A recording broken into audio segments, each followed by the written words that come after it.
Depuis quelques jours, des images d'otages israéliens circulent sur les réseaux sociaux. Amaigris, affaiblis, ces captifs soulèvent une vague d'émotions. En réponse, le Premier ministre israélien Benjamin Netanyahou a lancé un appel à la Croix-Rouge, demandant une intervention urgente pour fournir nourriture et soins médicaux aux otages toujours détenus dans la bande de Gaza. Mais cet appel intervient dans un climat humanitaire déjà explosif. Depuis des mois, la bande de Gaza est en crise.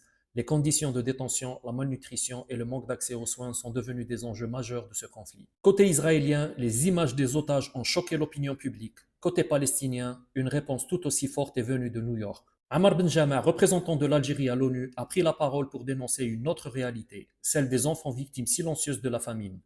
Parmi les images présentées, celle d'un nourrisson mort de malnutrition, une image bouleversante devenue un symbole de la situation à Gaza. Selon plusieurs ONG et agences onusiennes, la situation est critique. Des milliers d'enfants souffrent de malnutrition aiguë.